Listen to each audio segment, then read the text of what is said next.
Hey, you guys, welcome to Addictive Personalities. My name is Bethany, and this podcast is based on lived experience, not professional advice. We're talking all things addiction, mental health, trauma, and healing, and everything in between. Please be mindful of where you are in your own journey, as some content may be triggering. This is a safe space without judgment, a space where raw honesty is celebrated. So if you're here, let's get after it. Hey guys, welcome back.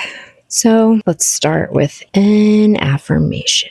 I don't owe everyone access to me. I choose what I give and I stand by it. That's a boundary and you're allowed to have them. But a lot of us don't even know what that means. I mean, we might know what it means, but we've never actually had healthy boundaries or enforced healthy boundaries. So what the fuck is a boundary? Well, it's the first step to reclaiming your worth. Boundary setting is a major step in finding your voice and your worth.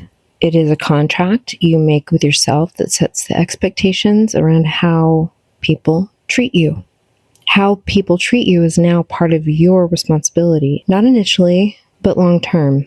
You obviously can't control how people act towards you in the wild, like strangers. You can't control their behavior, but you are responsible for the people you allow to have access to you personally and how your relationships are based on what you will and will not accept. Creating a boundary will be difficult the first time, the second time, and maybe even third time. But when you feel the outcome of drawing a line between yourself and disrespect, successfully creating distance between you and bullshit behavior, your self-worth will immediately spike and you will feel a sense of empowerment and it will heal a big piece of you. Believe me, I've experienced it. It is 100% self-validating and self-affirming. It's not easy. It is difficult. Boundaries literally meant nothing to me. Nothing. I knew the word, of course, only because I myself tested boundaries all the time, especially in romantic relationships, especially in my family relationships. You push a little here, you overstep a little there, you get away with it, and until it becomes entirely toxic and both parties, if it's a romantic relationship, are in a power struggle. And that often turns into a very abusive cycle because neither party has boundaries. And I'm sure you know exactly what I'm talking about. Well, some of us post-addiction still exhibit both the inability to respect other people's boundaries and the lack of experience in establishing boundaries for ourselves. It is not natural for us to be able to recognize inappropriate behavior and then refuse to tolerate it, because throughout our entire addiction, we've been conditioned, groomed, and desensitized to some of the most heinous, disgusting behavior. And what it's done is it's taught us that we deserve it. And that's a lie. And now we have to essentially lie to ourselves that we are worthy of being treated with respect just to actually trick ourselves into believing it. It's very, very hard, depending on how much exposure to incredibly disgusting behavior we've been subjected to or that we've allowed. The only way that we believe it is through reinforcement. So already we've kind of, through reinforcement, have come to a belief that we aren't worthy of being treated with a certain amount of dignity or respect. And now we have to undo that, decouple ourselves from that belief, and it's deep-rooted. And this is where the healing portion comes in, and you'll see.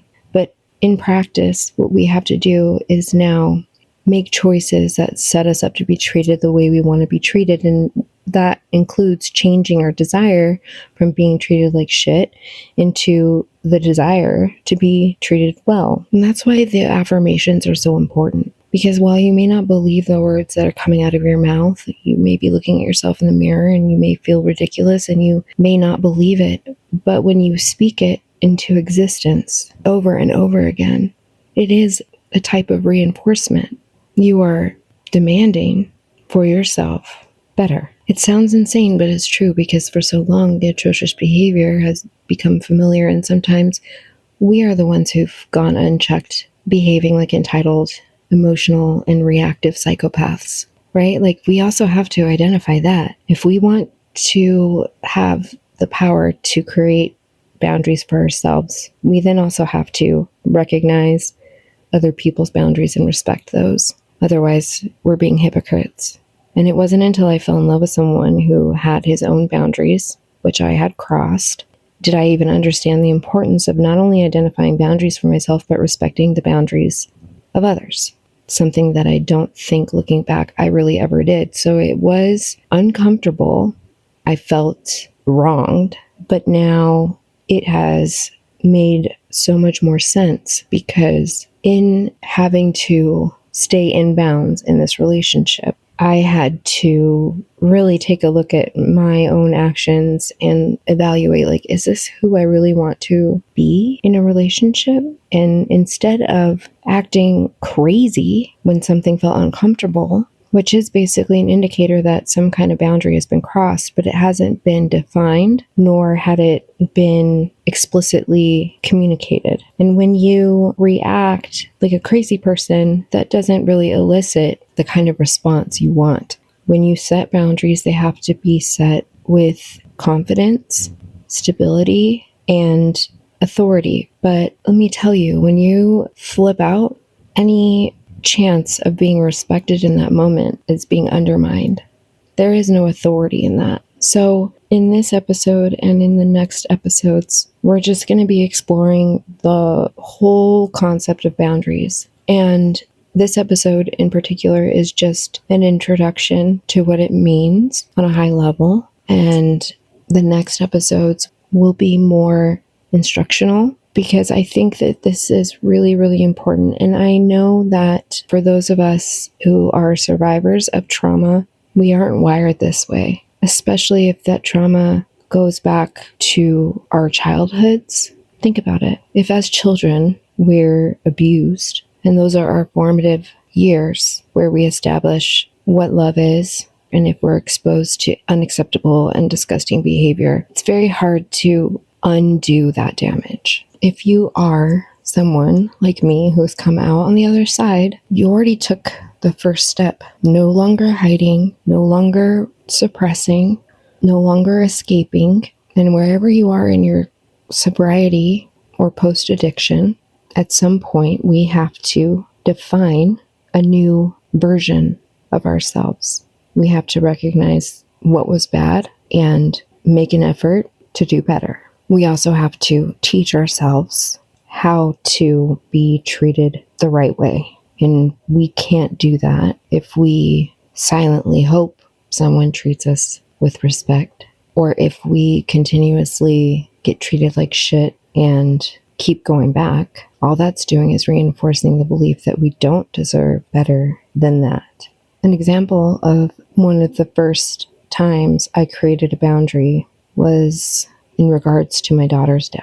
I chose that no matter if her dad was using in California, that my daughter deserved to know that at whatever level he was able to love her, that she knew it. So I allowed him to come stay at my house, sleep on my couch, and he was not using, so that was a rule, but he was coming down off of drugs. So his visits used to be very long, like 5 to 7 days, and I had to put my own discomfort aside. And every single time there was tension, there were arguments, there were insults, name calling, and he just continued to have a sense of entitlement, even though he was in my home and in my space, and he would call me names like dumb bitch. And it got to the point where I no longer would allow that. So the last time he was actually allowed to stay here, it ended badly. He was frustrated. He took it out on me. He threw a fit